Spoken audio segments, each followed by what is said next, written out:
ಪುಕ್ಕಟೆ ಅಕ್ಕಿ ಕೊಟ್ಟರೆ ಸೋಮಾರಿಗಳಾಗ್ಬಿಡ್ತಾರೆ. ನಾನು ಯಾಕೆ ಮಾಡಿದೆ? ಅನ್ನಭಾಗ್ಯ ಕಾರ್ಯಕ್ರಮ ನನ್ನ ಅನುಭವದಿಂದ ಮಾಡದ್ದು.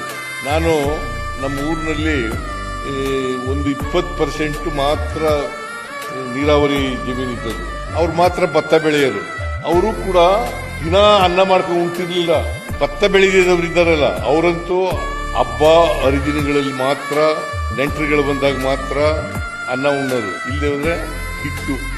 ಉತ್ತರ ಕರ್ನಾಟಕದ ಕಡೆ ಜೋಳದ ರೊಟ್ಟಿ, ಈ ಕಡೆ ರಾಗಿ ಹಿಟ್ಟು ಅಥವಾ ಜೋಳದ ಮುದ್ದೆ, ರಾಗಿ ಮುದ್ದೆ ಅಥವಾ ಜೋಳದ ಮುದ್ದೆ ತಿನ್ನೋದು. ನಾವೆಲ್ಲ ಅನ್ನ ಉಣ್ತಿದ್ದದ್ದು ಯಾವಾಗ ಅಂತಂದ್ರೆ ನೆಂಟರುಗಳು ಬಂದ್ರೆ ಇಲ್ಲ ಹಬ್ಬ ಬಂದ್ರೆ ಈ ತರದ ದಿನಗಳಲ್ಲಿ ಮಾತ್ರ ಅನ್ನ ಉಣ್ತಿದ್ದ.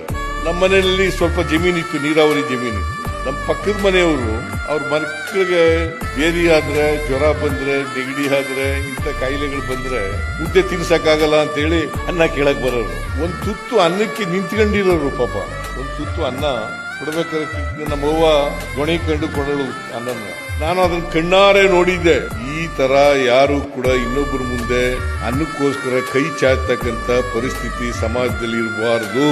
ಎಲ್ಲರ ಮನೆಯಲ್ಲೂ ಅನ್ನ ಮಾಡಬೇಕು ಅಂತೇಳಿ ಅಕ್ಕಿಯನ್ನ ಫ್ರೀಯಾಗಿ ಕೊಟ್ಟದ್ದು. ಸುಮ್ಮನೆ ಕೊಡ್ಲಿಲ್ಲ, ಅನುಭವದ ಮೇಲೆ ಕೊಟ್ಟದ್ದು.